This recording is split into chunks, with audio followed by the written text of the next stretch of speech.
हाँ जी, ये देखें जनाब, ये ये देखें जी, सारे कमरे में ना सुराख वगैरह करके ना, ये देखें ठीक है, सारे कमरे में स्प्रे भी कर दिया। ये एक इस तरफ वाला बेडरूम है और ये साथ इसका टीवी लाउंज है। ये अलमारियाँ वगैरह इसके नीचे आयरा वगैरह वगैरह ये सारा ऊपर नीचे आगे पीछे स्प्रे कर दिया, ठीक है जी। और ये टीवी लाउंज है, ये किचन है जो आपको पहले ही दिखा दिया, ठीक है जी। ये इसकी ऐसी तैसी वजी हुई है सारी, ये बनवाना पड़ेगा आपको और कुछ नहीं, ठीक है जी। और ये बेडरूम है, इसकी अलमारी भी ना आपको रिपेयर करानी पड़ेगी। देखने में लग रही बड़ी सही है, अच्छी तो बड़ी है, लेकिन ना पीछे से ये देखें ख़राब होगी सारी, ये सारी की सारी अलमारी ख़राब होगी, ठीक है। तो इसमें भी हमने इसे ड्रिलिंग करके इंजेक्शन वगैरह कर दिए, सारे इंजेक्शन कर दिए, सारे दरवाजे वगैरह सारी लकड़ी जितनी भी थी ना सारी की सारी धो दी है, ठीक है जी। अब इसको काम करने के बाद ना आधा घंटा घंटा छोड़ना है और उसके बाद सामान वगैरह रख के अपना फारग।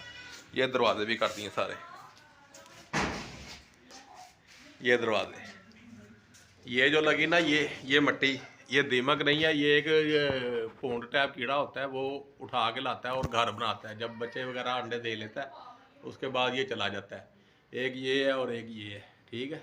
इसकी टेंशन नहीं लेनी है आपने, ये दीमक नहीं है, ठीक है जी।